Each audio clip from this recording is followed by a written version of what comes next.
To be honest, if all you end up remembering about this course is the importance of privatizing everything, the fact that only market economies work, and the 10 pieces of advice on how to be successful in life, I will be more than satisfied. I will feel I have been tremendously successful in teaching this political economy course. You need little else to go out into the world and be successful, productive men and women, who can always be proud of their lives and be a model for those around them. So, let us look at the 10 pieces of advice on how to be successful in life. But first, I would like to preface them with a few thoughts. I find it simply incredible that in the modern educational system, whether elementary school, high school or college, students are not taught what I am going to teach you here today. Their heads are filled with a series of more or less interesting disciplines: history, grammar, philosophy, mathematics, etc. But what is most important, how we should live, is not taught. And do not think for a minute that it appears in the books used in civics classes and all that sort of thing. Yet this knowledge is vital. Life is like a journey, and it is a journey that whizzes by. I know what I'm talking about. Just the other day I was thinking, man, I'm 53. Now I'm 54. But only yesterday I was 23 years old. Literally yesterday. And 30 years have gone by. You are still very young, and you are probably thinking, what is the professor saying? But you will see that life goes faster as you get older, and before you know it, life has slipped through your fingers. Life is like a journey, and when we set off on a journey full of high hopes, because we are on vacation and we have a chance to stay at a rural inn, or visit the country, the mountains, or the beach, or travel abroad, when we embark on a trip and we are excited, we almost always prepare for it. And how do we prepare? Well, we go on the internet and look for places to stay. We consider possible itineraries. We identify the important sights to see. And we think about who could go with us. We eagerly devote our time and effort, hours, to preparing for that trip. And yet, paradoxically, we fail to prepare for an infinitely more important journey, that of our lives. We do not deliberately prepare for it. We do not reflect on it enough. We are simply carried along. Many times we let ourselves be manipulated, and when we become aware of it, if we use even a little critical thinking, a look back will reveal many regrets. But life flows on, and there is no turning back. That is why it is crucial to prepare well for this journey of life. And as your professor, I have the mission of helping you to prepare for it. So, what have I done in this regard? Well, I have simply done some thinking and tried to distill all that has helped me, all that I have found useful and effective from an ethical standpoint, what is in line with the processes of social cooperation.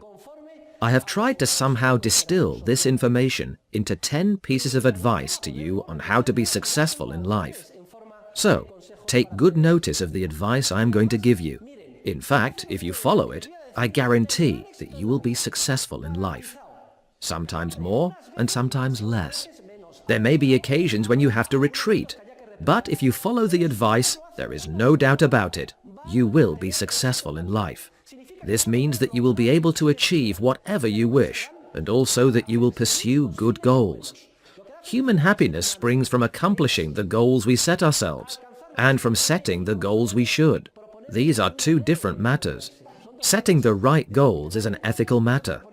I must set myself the goals I should because they are good and also satisfying to achieve. That is what brings success in life. And the 10 pieces of advice on how to be successful in life are going to help us to accomplish the following.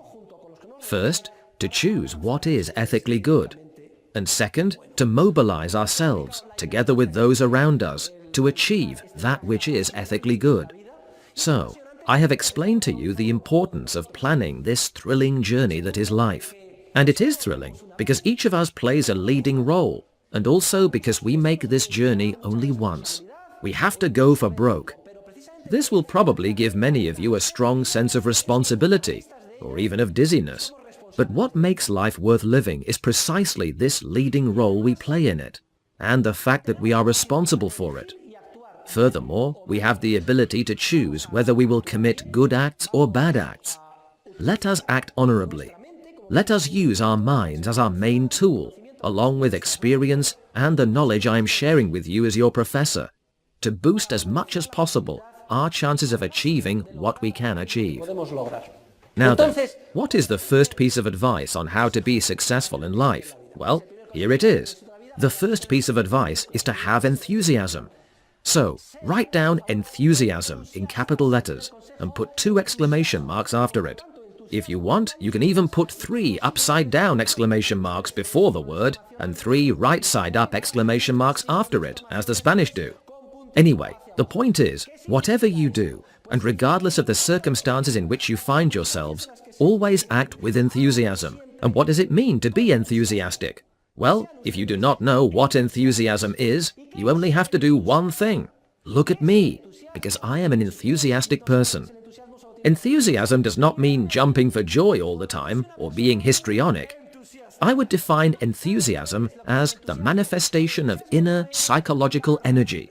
It is as if we had batteries that released psychological energy and moved us to pursue our desires with gusto. That is enthusiasm.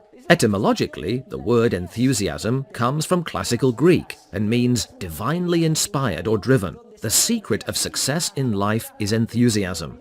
It is doing enthusiastically whatever we happen to be doing, even in the most difficult of circumstances, even in the most ill-fated of circumstances.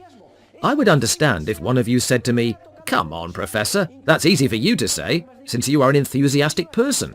But me? Pfft, I can hardly lift my feet. Everything is going wrong. My parents don't love me. I'm doing badly at the university. I don't have a dime. Everything looks black. In the mornings I sing, 'I can't get up today.' Everything seems like a mountain to me. I am the epitome of apathy." We must admit that many times in life our enthusiasm fails us, and that goes for me too. Sometimes we are more tired.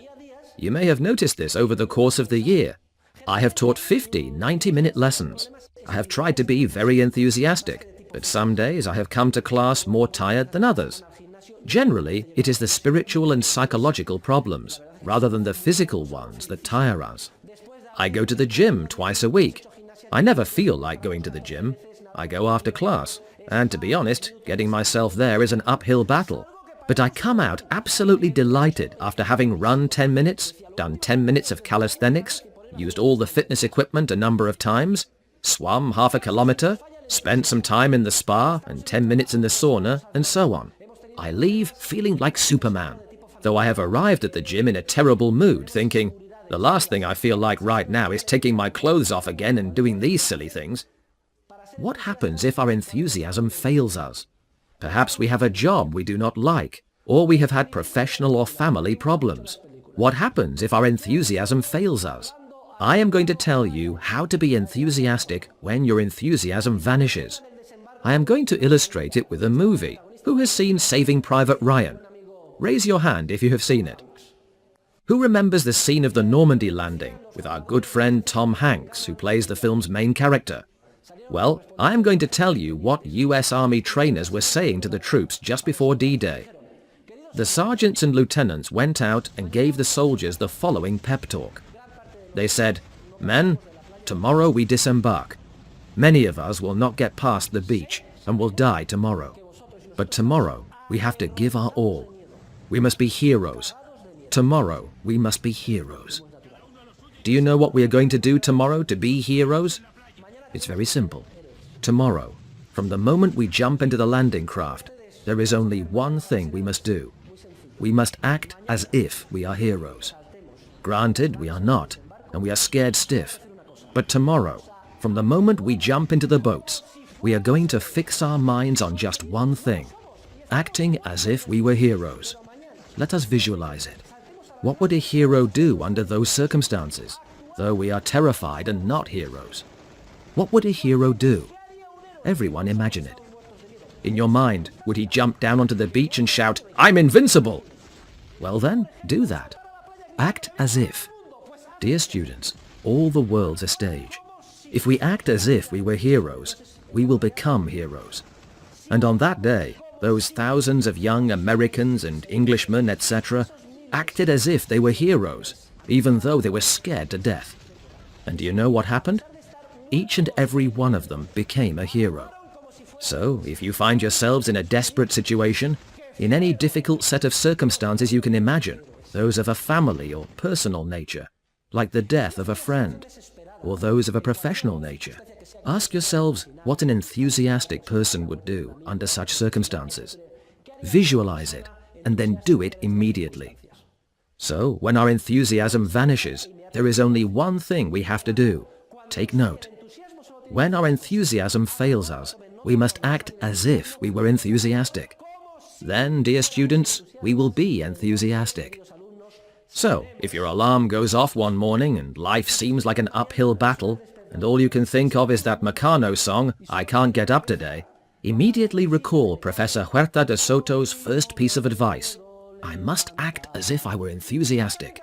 Ask yourselves what an enthusiastic person would do.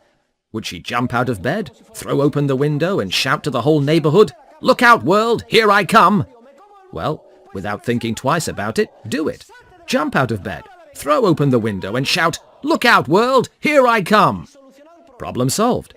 Now, I don't want anyone coming to me and saying his enthusiasm has failed him, because you all know what you have to do. And if I have occasionally come here to class tired or in low spirits, or with problems, I have thousands of them, like any human being. I have said to myself, today, none of my students must notice that I have a problem. I have to teach a top-notch class. What would an ideal, enthusiastic professor do in today's class? This. Well then, that's what I will do. And that is what I have done, and a miracle has occurred. You have not been able to tell when I have been struggling with a problem. In fact, a miracle has occurred even inside of me, because during the 90 minutes the class has lasted, I have been happy, and that is what you must do.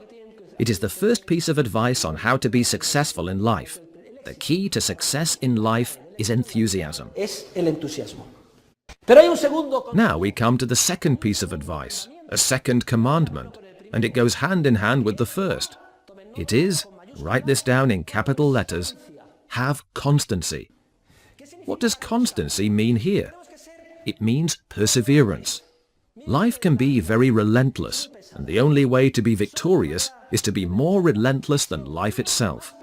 I will never forget the day I arrived in the United States at Stanford University's School of Business. The dean received us.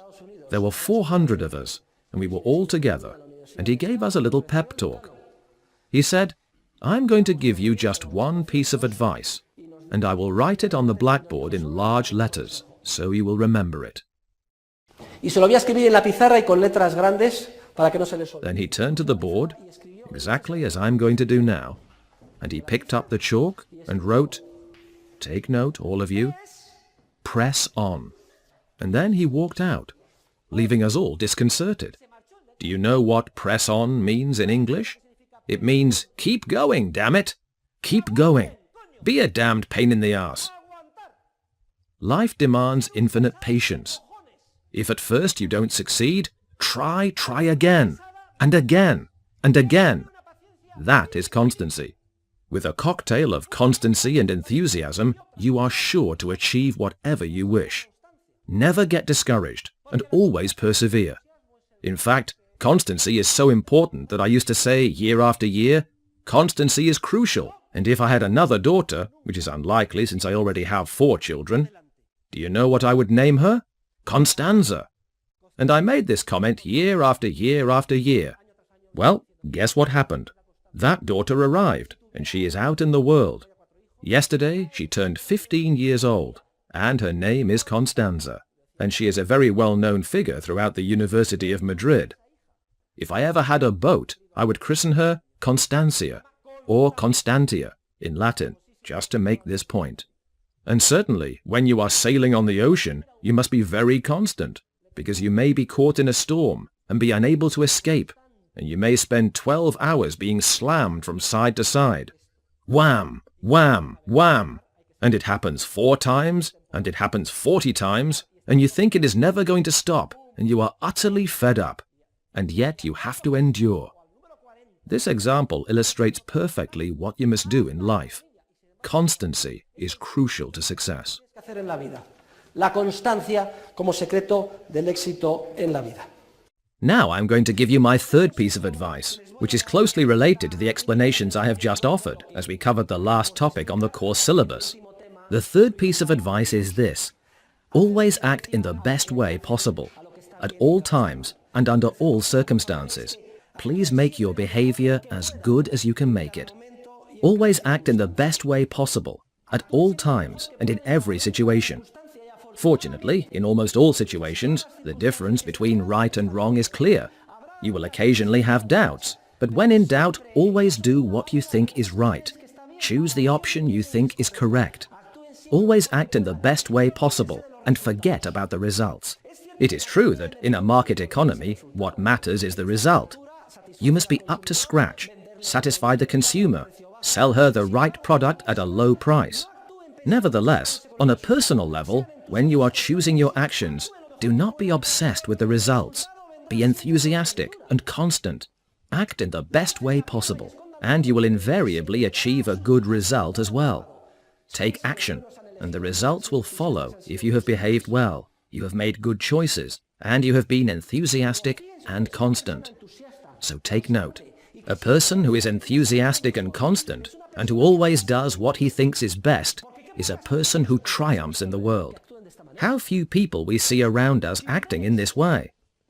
Well, even if you make only these 3 pieces of advice guiding principles in your lives, you will be leaders, directors of those around you in everything you do in the future. You can be sure of that. This brings us to the 4th piece of advice we must bear in mind to survive. This advice is as follows: do not worry. Never worry. What does this mean? That you should not care about anything? I don't give a hoot about anything. I don't worry. There is an exam tomorrow? I'm not going to bother studying. I'm not worried. I feel this girl up and get her pregnant? I'm not worried. No. When I advise you to avoid worrying, I'm not telling you to be irresponsible, much less to not care about anything. If you are worried or preoccupied, you are unduly busying yourself with something ahead of time. Preoccupied. You are dealing with something before the appropriate time. This reminds me of the famous joke about the English lord who is returning home from work one Friday evening around 5, when he hears, "Lord Harris! Lord Harris! The stock market has collapsed and you are ruined!" To this, Lord Harris replies with perfect British composure, "Then I'm in for a nasty shock come Monday morning at 9 when I go into the office," and the guy goes off to play golf. I'm not suggesting we go to the English extreme, but I wanted to tell this joke today in honor of the British general elections, held May the 6th, 2010. In any case, we need to organize and direct our lives and our actions without letting the worry virus eat away at us. Implicit, incessant worry in our subconscious is like a termite, and it keeps us from living in peace. There are a number of rules you can follow to avoid this, but I do not have time to go through them with you now. Worry is a habit we develop without realizing it. We begin, and if we do not put the brakes on in time, there comes a point at which we are always worried about everything. I am worried about my family. I am worried about my wife. I am worried about my children. I am also worried about the company because business is not going well and the workers are not producing enough, and whether my pension will be enough to live on. I am worried about the Prime Minister. I am worried about everything. Furthermore, we can get into such a habit that if we ever run out of things to worry about, we feel something is missing. It is important to avoid that vicious cycle. In fact, we should do the opposite and never worry at all. I always recommend 2 books for students to read on this subject. One is very American and very practical and entertaining. It was written by Dale Carnegie, and the book is titled How to Stop Worrying and Start Living. Buy it tomorrow and read it. How to Stop Worrying and Start Living by Dale Carnegie. It is a very American, a delightfully American book, and it is a very quick and enjoyable read. I remember countless anecdotes from the book. I have reread it regularly ever since I was a kid and took the Dale Carnegie course in effective speaking and human relations. Incidentally, I won first prize for enthusiasm. There is a session devoted to enthusiasm. Anyway, he tells a story about an American from San Francisco who falls into the habit of worrying. He worries about everything. Well, World War II breaks out, and he is stationed on a submarine fleet in the Pacific to try to sink Japanese cargo ships. On one of the missions, the submarine is spotted by a Japanese minesweeper that starts chasing the sub. The submarine sinks to the bottom. The water is not very deep, and the corresponding destroyer begins to drop anti-submarine mines. Boom! Boom! The mines are exploding right next to the sub. Boom! Boom! Every time a mine explodes, it is... Well, I don't know if you've seen the German film Das Boot. Anyway, when a mine explodes, the lights go out, pipes break, the pressure rises. Well, the sailors are all terrified, and they are in their bunks sweating it out. Our worrier says to himself, "This is the last one. Boom! One more and we'll be dead. Boom!" And again, and again, and again, and again. His whole life passes before his eyes, and he thinks, like an idiot, I have worried about the possibility of foreclosure, about whether I had a tumor, and about whether my wife, who is far away, was going to leave me for someone else. Not one of these things is worth worrying about. Not a single one. I solemnly promise that if I come through this alive, I am going to stop worrying. Do you know how long that destroyer was there dropping mines? 19 hours. And those guys had to sweat it out for 19 hours until the ship ran out of ammunition and left. Then they somehow managed to bring the submarine to the surface, and they survived. This is just one story out of many that appear in the book, along with practical guidelines to help you stop worrying. And there is another book I would like you to read. The book is titled, take note, Meditations by Marcus Aurelius. Marcus Aurelius.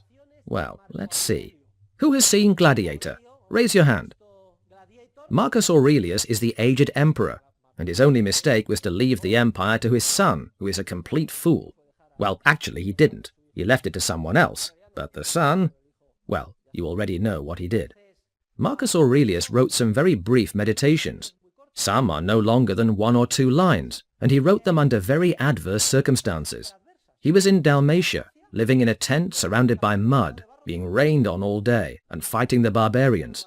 And it is perhaps these meditations which reveal the greatest wisdom of the Stoic school. There is nothing more beautiful than to read a meditation right before you fall asleep. They put everything we do in life into perspective. They reveal how insignificant we are, and how unimportant the things that overwhelm us are. So they give us perspective. But above all, they help us not to worry. Both of these books, one from the viewpoint of Stoic philosophy, which was largely taken up by Christian philosophy, and the other from a more modern or American viewpoint, will provide you with many practical guidelines to help you avoid the vice of worry, particularly those of you most prone to it. Now I'm going to give you a very important 5th piece of advice. The advice I am going to give you will help you to greatly increase your capacity for personal influence, learning and self-improvement. Well, it is very simple, and this is the 5th piece of advice. Learn languages. Learning languages, and one language in particular, is essential.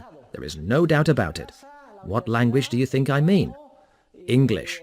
English is like Latin was during the Spanish Golden Age. We can all understand each other in English. One can speak English with the French. One can speak English with Germans. One can speak English with the English, and with Americans, and with the Chinese, and with the Japanese, though they are hard to understand. Some people are very chauvinistic, and they like to exaggerate their foreign accent, the French for instance, but they end up falling into line and speaking English. Learn English. What is more, English is a very vigorous language, because it is not regulated. There is no Royal Academy of the English language, nor any official English dictionary. English is defined by the way it is spoken. It is a spontaneous order, and if a term is missing, English speakers borrow one without any problem, and it becomes accepted. For instance, the term entrepreneur in English was taken directly from French. It is written the same way, but it is pronounced differently. That is the beauty of English. English is the language of the most dynamic society in the world at present. The most dynamic because it is the freest, relatively speaking. And English is the language of economics and business par excellence. It is the language of science, and learning English is quite straightforward, because it is spoken like the Indians talk in Western movies. I, Sitting Bull, go get rifle. That is how English is spoken. My father taught me English in 3 months. You just have to learn 500 words. You memorize 20 words a day. and then you can read any magazine you subscribe to. Understanding is more difficult, but with the help of movies in English, television channels in English, etc., you can pick it up little by little.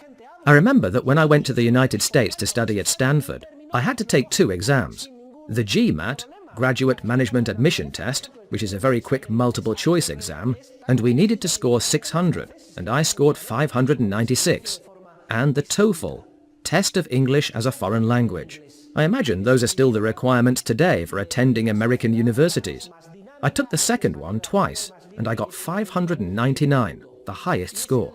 So I was feeling proud when I left for the US. I thought, I speak better English than anybody else here. I am ahead of the pack. Right, I got on the plane. I will never forget the in-flight movie. It was The Godfather. I said, okay, in English. I put my headphones on, and what a humiliation. I did not understand a thing. Between the noise of the airplane, the strong American accent of the mobsters, and the slang, I did not understand anything, and I arrived humbled at Stanford. The reality check was good for me though, and once I had spent 3 months struggling to communicate in English with my classmates, I was fluent in the language. English is extremely important. In fact, speaking English is as important as a college degree, and I am not exaggerating. It is as important to your future career as a college degree.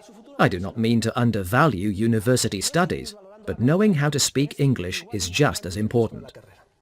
This brings us to the 6th piece of advice. We must keep up to date on world events. We have to be aware of what is happening in the world. Do not be like the student who, when asked, "Do you read the newspapers?" answered, "No, professor, I have never read a newspaper. I don't read any paper or magazine." What a huge jackass! We have to keep up to date. It is important to read the papers every day, especially the foreign press. If you cannot do that, I would recommend that you at least buy a magazine in English. Take note, Time or Newsweek. Buy a weekly magazine and read it. Besides, American journalism is very easy to read, though these magazines are quite biased ideologically. But they always attract like a magnet. The news articles in these American magazines always capture one's interest, because they read like a novel. Suppose the writers were going to report on a battle in Iraq. They would invariably begin, "It was 4 o'clock on a blistering hot afternoon, and Private Harris was terrified." And everyone thinks, damn, this is a novel. People want to keep reading. This is how these articles are written. The writing is very attractive, and for those of you who are trying to learn English with a dictionary, the mere itch or desire to understand what is being said will motivate you to learn and to improve your vocabulary. So, keep abreast of what is happening in the world. Read foreign magazines, Time, Newsweek. Do any of you speak French and wish to read a French magazine? You could read L'Express, for example. And if you would like to read something in Italian or German, you can read magazines in those languages. When Germans leave their country and come to Spain, it is a beautiful thing. They are much more cosmopolitan in that sense. The English too. Why do you suppose the English, the Americans, the French and the Germans learn Spanish so quickly? Because they are not ashamed of saying things wrong. They come here, make an effort, fumble along, and they are not embarrassed. Why is it so hard for us Spanish people to learn languages? Because we are very shy, and we are ashamed of not speaking perfectly, and so we do not learn anything. Deep down, we have a sort of complex that makes us want to be the best, and since we are aware that we are not, we do not dare to take steps forward. But there are Erasmus students who come here from Germany and cannot speak any Spanish in September, yet by December they speak Spanish almost perfectly, and that is incredible. So, piece of advice number 6. Keep up to date on world events. Read foreign magazines and do not fall into the pitiful localism of thinking that what surrounds you is the world and nothing exists beyond it. There is also an interesting series of programs. To tell you the truth, now they are being overdone and they have been copied. At first the series was called Madrilenians Around the World. Well, the program introduces you to certain Spanish people who have moved abroad, generally because they have married a foreigner. Anyway, one lives in New Zealand, and another in Timbuktu, and another in Norway. And they talk just like we do in Madrid, but they encounter totally different problems. They are unconcerned about Spain, and they only come here on vacation once every 5 years. These programs are also very enriching, and they offer a lot of perspective. There is plenty of junk TV nowadays, and these are among the few programs that can send a positive message. Let us move on to the seventh piece of advice, which is also very important. It deals with the different areas in which we pursue our activities. The seventh piece of advice is as follows. Please find an adequate balance between professional, family, and cultural goals. All human beings carry out their activities in these three areas. First, family and friendship, one's spouse, children and friends. This is a vital sphere. Second, there is the professional sphere. We spend a third of our lives within the walls of a company or engaging in professional activities. And third, there is the cultural sphere. Culture includes both physical culture, exercise and sports, etc., and spiritual culture, enjoying a work of art, visiting a museum, painting, traveling. What I'm trying to say is that your happiness will largely depend on your ability to adequately balance these three spheres. And this requires effort, discipline and reflection. Above all, it requires decision-making. It requires us to make choices. And for some of my students, specifically my female students, striking this balance is a little more challenging, a little more difficult. Especially these days, it seems women are expected to be superwomen. Today's woman has to be the best professional, number one in the company. But she also has to be a fantastic lover, the best mother, and the best housewife. And she must manage everything perfectly. Listen, that is impossible. And it is even schizophrenic. In some societies, like in the United States, great burdens have been placed on women. I remember married couples who lived apart, he in Los Angeles and she in New York, and they would travel on weekends and meet at a halfway point. Do you think that marriage could last? I mention this because there are many temptations, particularly for women, to triumph in the workplace. And perhaps, not perhaps, most certainly, women are undervalued socially. There are a number of reasons for this, and we could analyze many of them to determine to what extent they are valid or conspiratorial, etc. So, do you work? No, I take care of my family. Oh, you don't work. Damn. What do you mean she doesn't work? She may work much more than a professional. Ladies, any of you might decide to become a professional doctor and thus give up family life. That is a respectable personal decision. But each of you should make it with an awareness of the costs involved, so that years down the road you do not look back and think, oh, I have no family left, or I have no children, or I have fewer than I would like, or there is nothing I can do about it now. And all this in exchange for what? For an office, for an important chair. My point is, do not fall into the error of making an uninformed decision, because you may regret it later. In fact, human beings derive the greatest satisfaction from creating and from doing what they ought to. I have said this before. An entrepreneurial creation may be extremely important, but without a doubt, the creation of a human being far surpasses it in importance. And I am telling you this as the father of 6 children. For every new human being in the world is also creative, and has her own head and legs, and contributes to a dramatic expansion of creativity. The size of your company or your career plan does not matter. No one will remember that in 15, 20, 30, 40, 50 or 100 years. But your children and grandchildren will still be there creating and expanding. Ladies, you have decisions to make, but you gentlemen do too. Do not be a workaholic, and I am the first to admit being at fault there. You can spend all day working, and before you know it, your kids are 27 years old. Oh, now it is too late to play with them. Every time I should have played with them, I was too busy. So, family life is very important. Professional life is too, and culture. Let us not be oafs. We must seek spiritual enrichment and always read good literature or a history book. History books are good to read.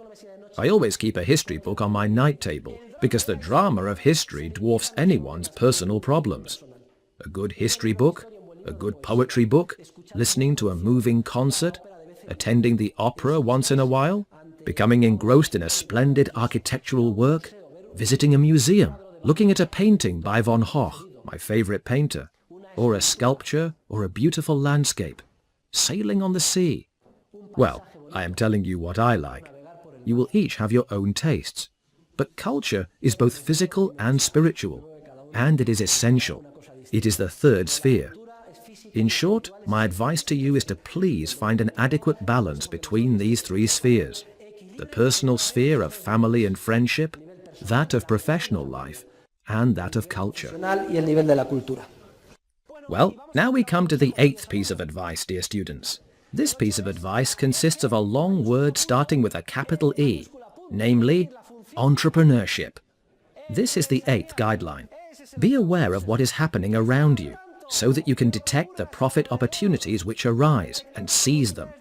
This is the essence of entrepreneurship, and it is key to being successful in life. There is no point in being enthusiastic, constant and informed, if, when an opportunity comes along, I remain paralyzed like an idiot and fail to take advantage of it. We must be alert. Certainly, if I orient my life toward the achievement of an end, many opportunities will spring up like mushrooms. We must seize these opportunities. We do not always get a second chance.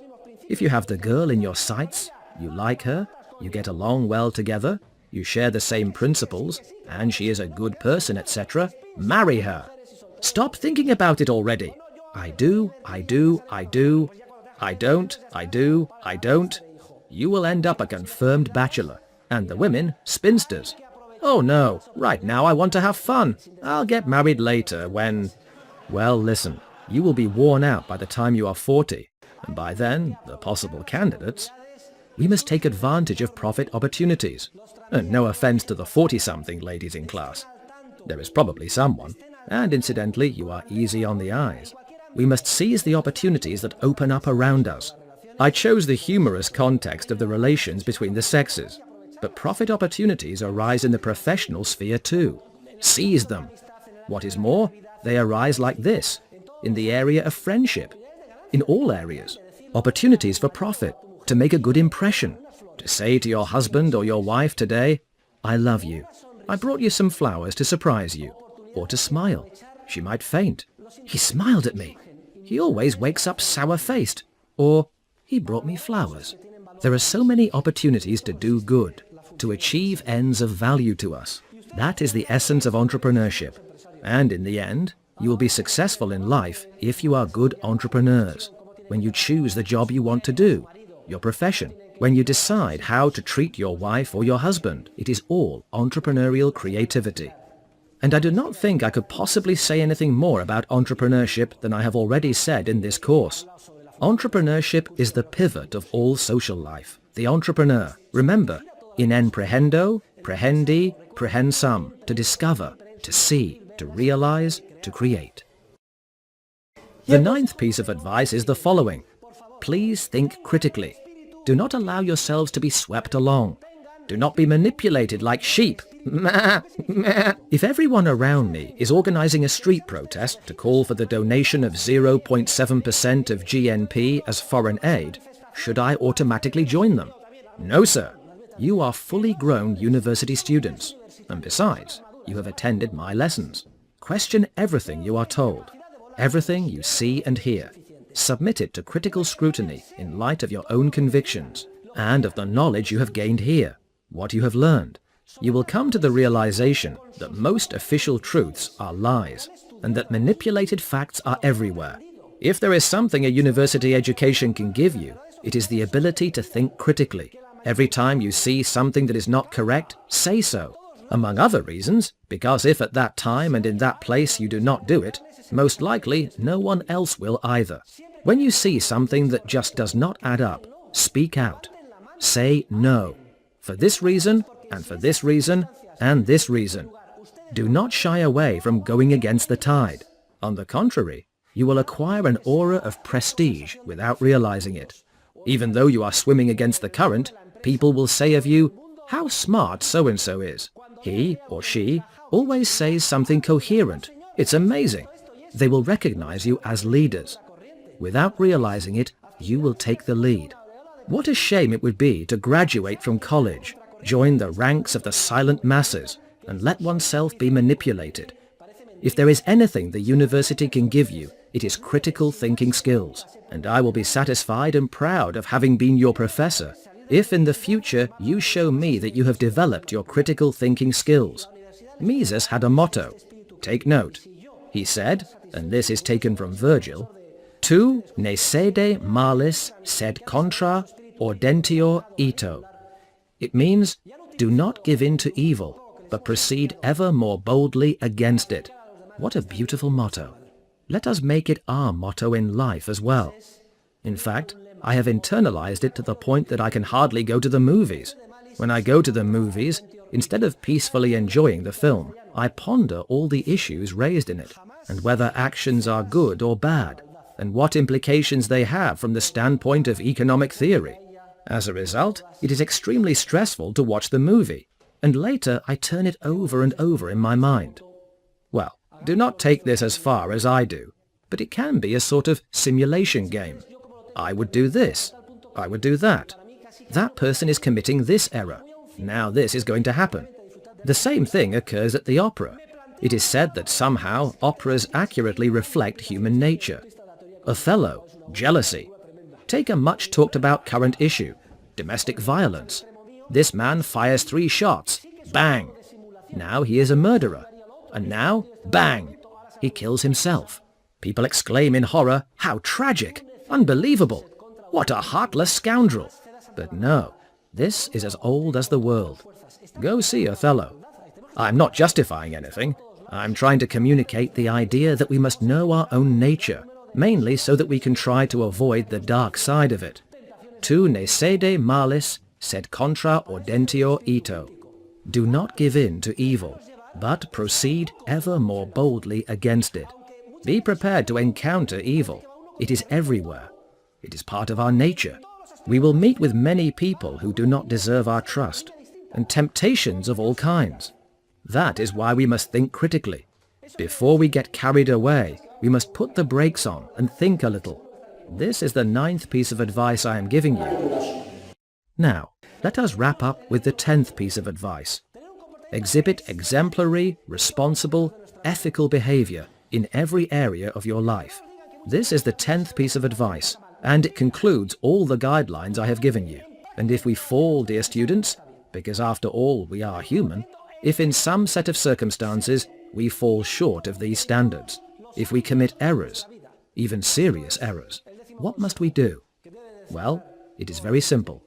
To begin with, take good note. We must admit our mistake. Once we have done that, we have no choice at all, but to go on. We must arise anew from our ashes, like the phoenix.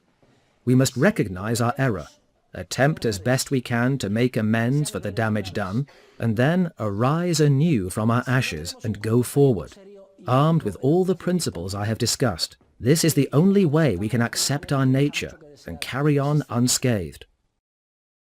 That is all, dear students. I am grateful to you for attending the course, and I wish you the best. Thank you very much. No applause was necessary, but it comes in handy for the movie. I should also say goodbye to the thousands of anonymous students who have followed the course online. Some classes have been viewed by more than 100,000 people, which makes me feel very proud.